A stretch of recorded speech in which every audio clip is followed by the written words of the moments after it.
It is astounding how significantly one idea can shape a society and its policies. Consider this one.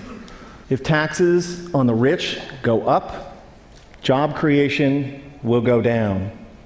This idea is an article of faith for Republicans and seldom challenged by Democrats, and has indeed shaped much of the economic landscape. But sometimes the ideas that we are certain are true are dead wrong. Consider that for thousands of years, humans believed that the Earth was the center of the universe. It's not, and an astronomer who still believed that it was would do some pretty terrible astronomy. Likewise, a policymaker who believes that the rich are job creators and therefore should not be taxed will do equally terrible policy. I have started or helped start dozens of companies and initially hired lots of people. But if there was no one around who could afford to buy what we had to sell, all those companies and all those jobs would have evaporated.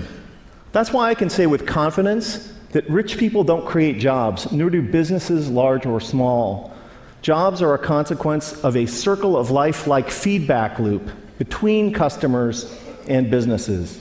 And only consumers can set in motion this virtuous cycle of increasing demand and hiring.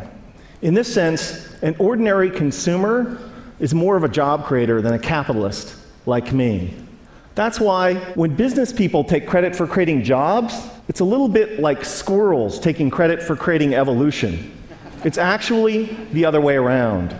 Anyone who's ever run a business knows that hiring more people is a course of last resort for capitalists. It's what we do if and only if rising consumer demand requires it. And in this sense, calling ourselves job creators isn't just inaccurate, it's disingenuous. That's why our existing policies are so upside down.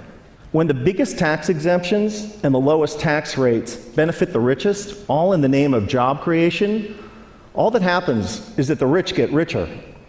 Since 1980, the share of income for the top 1% of Americans has more than tripled, while our effective tax rates have gone down by 50%.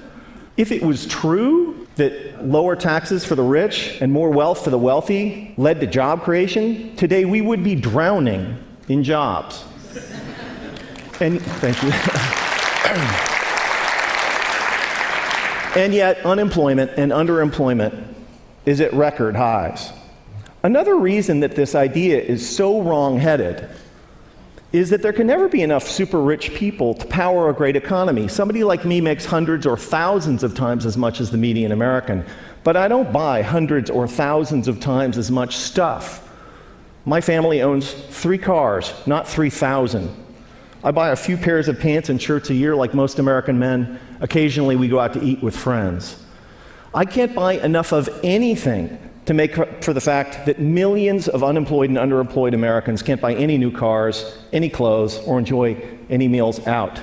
Nor can I make up for the falling consumption of the vast majority of middle-class families that are barely squeaking by, buried by spiraling costs and trapped by stagnant or declining wages. Here's an incredible fact, that if the typical American family still retained the same share of income that they did in 1970, they'd earn like $45,000 more a year. Imagine what our economy would be like if that were the case. Significant privileges have come to people like me, capitalists, for being perceived as job creators at the center of the economic universe, and the language and metaphors we use to defend the current economic and social arrangements is telling. It's a small jump from job creator to the creator. This language obviously wasn't, this language was not chosen by accident. And it's only honest to admit that when somebody like me calls themselves a job creator, we're not just describing how the economy works, but more particularly, we're making a claim on status and privileges that we deserve. Speaking of special privileges, the extraordinary differential between the 15% tax rate that capitalists pay on carried interest, dividends, and capital gains, and the 35% top marginal rate on work that ordinary Americans pay, is kind of hard to justify without a touch of deification. We've had it backwards for the last 30 years. Rich people like me don't create jobs. Jobs are a consequence of an ecosystemic feedback loop between customers and businesses. And when the middle class thrives, businesses grow and hire, and owners profit. That's why taxing the rich to pay for investments that benefit all is such a fantastic deal for the middle class and the rich. So, ladies and gentlemen, here's an idea worth spreading. In a capitalist economy, the true job creators are middle-class consumers. And taxing the rich to make investments that make the middle class grow and thrive is the single shrewdest thing we can do for the middle class, for the poor, and for the rich. Thank you.